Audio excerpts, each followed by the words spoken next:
ओम शांति।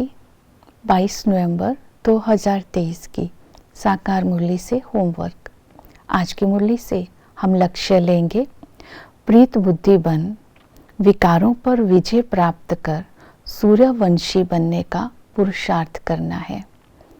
प्रीत बुद्धि अर्थात सदा खुश रहने वाले, कर्म योगी और सर्व संबंध एक बाप से रखने वाले। जो प्रीत बुद्धि बच्चे की ये विशेषताएं हैं, पवित्रता की धारणा होगी और सर्विस में बिजी रहेंगे। पहला है प्रीत बुद्धि सदा खुश रहने वाले। आज बाबा ने बोला, एक बाप से जिन बच्चों की सच्ची प्रीत होगी वो बच्चे सदा ही खुश रहेंगे, अटल अखंड बादशाही लेने के अधिकारी बनेंगे। जिसे बाबा ने कहा, योग बल से ही बादशाही मिलती है। अर्थात एक बाप से ही प्रीत होगी तो हम आत्मा को शक्तिशाली बनाकर भविष्य की बादशाही के अधिकारी बन जाएंगे। दूसरा प्रीत बुद्धि अर्थात कर्म योगी। बाबा ने कहा, हाथ से कर्म करते रहना है और मन और बुद्धि से बाप की याद में रहना है। अर्थात हाथ से कर्म करते समय हमारी स्थिति शक्तिशाली बनी रहे। कर्म करते योग में रहने वाले को ही कर्म योगी कहा जाता है। तो इस बात का आज विशेष अटेंशन देना है। प्रीत बुद्धि अर्थात एक बाप से सर्व संबंध। इस संगम पर बाबा हमारे माता पिता हैं। कहते हैं कि माता पिता से सुख घनेरे मिलते हैं, तो वो सुख घनेरे इस संगम पर जब हम माता पिता के बनते हैं, हम आस्तिक बनते हैं, उस अल्फ को जान लेते हैं, उसके साथ ही अपने संबंध जोड़ते हैं, तो भविष्य की बादशाही के अधिकारी बनते हैं, बेहद के वर्षे का सुख भी लेते हैं। तो उस पिता के संबंध से वर्षे की स्मृति के नशे में आज सारा दिन रहना है। टीचर बन करके वही पिता हमें पढ़ाते हैं। ये गीता पाठशाला है।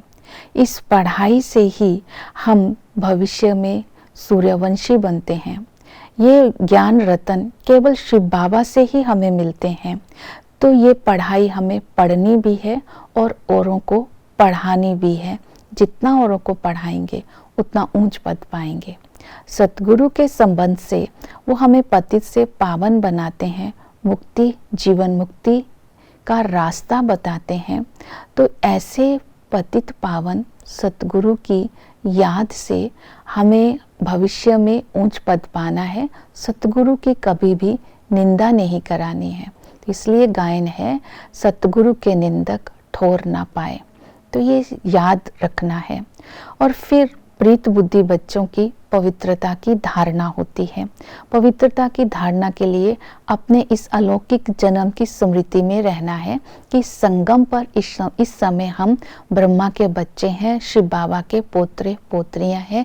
तो पवित्र जरूर बनना है, क्योंकि वंश होता है खानदान। खानदान के संस्कार बच्चों में स्वतः ही होते हैं। केवल संबंध की स्मृति से ही पवित्रता की धारणा हो जाएगी। दूसरा, पवित्रता की धारणा के लिए लक्ष्य को स्मृति में रखना है। बाबा ने कहा, सूर्यवंशी बनने के लिए हिम्मत रखनी है और अपने दिल में देखते रहना है कि मेरे में कोई भी विकार तो नहीं है। तो अपनी धारणा पर अटेंशन देना है कि विकारों से मुक्त होने के लिए याद रखना है कि ऐसा कोई कर्म ना हो जिससे कुल कुलंकित बन जाए। बाप को फारकती नहीं देना है और बाप समान निरअहंकारी बनने का अटेंशन रखना है। ज्ञान स्वरूप योग स्वरूप बन करके हमें अपनी पर्सनैलिटी को प्योर बनाना है। प्योरिटी की पर्सनैलिटी का आज अटेंशन देना है। और इसके साथ आज बाबा ने कहा कि किसी बात में अगर संशय आ जाता है तो अपने से बड़ों से पूछो। अगर फिर भी क्लियर नहीं होता तो बाप से भी पूछ सकते हैं। अर्थात आज सारा दिन अपनी धारणाओं पर अटेंशन दे करके पवित्रता को जीवन में धारण करना है। फिर है त्रिकालदर्शी और त्रिलोकीनाथ। जो प्रीत बुद्धि होते हैं वो ज्ञान युक्त होते हैं, क्योंकि बाबा ने संगम पर हमें तीनों लोकों का ज्ञान दिया, स्थूल वतन, सूक्ष्म वतन, मूल वतन। तो इसको तीनों लोकों का ज्ञान स्मृति में आते ही हमें स्मृति आती है कि हमें हमारा पूरे तीनों लोकों में हम मालिक कैसे बनते हैं, पवित्रता के आधार पर। फिर त्रिकालदर्शी भी बनाया, सृष्टि के आदि मध्य अंत का ज्ञान दिया कि सृष्टि के आदि में पुण्यात्माओं की दुनिया थी। सृष्टि के आदि में हमें अटल अखंड स्वराज्य था, और जैसे ही मध्यकाल होता है तो हम रावण के राज्य में आ जाते हैं। अंत में बेहद के बाप से हमें बेहद का वर्षा मिलता है।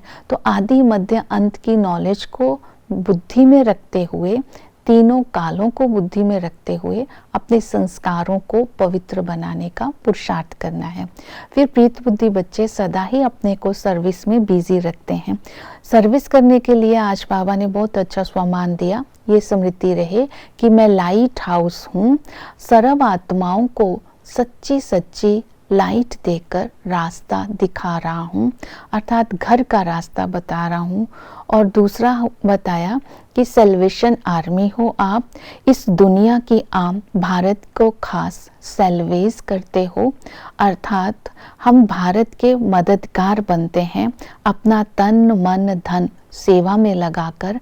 तो ये सर्विस अपने अंदर चेक करनी है, सच में मैं करता हूँ। सृष्टि के आदि मध्य अंत का ज्ञान इस मनुष्य सृष्टि में दूसरी आत्माओं को देना है। लौकिकता और अलौकिकता का अंतर बताना है। ये बताना है ज्ञान में कि सूर्य अस्त होता है तो बताते हैं कि दिखता है कि समुद्र के अंदर चला गया लेकिन जाता नहीं है। इसी तरह ये बताना है कि दुनिया में कहते हैं द्वारिका पानी में चलेगी या नीचे चलेगी। द्वारिका नीचे नहीं जाती, पानी में नहीं जाती है, ये चक्र फिरता है। जैसे हम सतयुग में आते हैं तो कलयुग का चक्र नीचे होता है, जब कलयुग ऊपर होता है तो सतयुग का चक्र नीचे होता है। ये चक्र सृष्टि का चक्र फिरता रहता है। ये भी बताना है कि जगदम्बा भी मुख वंशावली है। तो इस तरह ज्ञान का चिंतन कर, धारण कर, रूहानी सेवा में स्वयं को बिजी भी रखना है, तब हम भविष्य में उच्च पद पाएंगे। ओम शांति।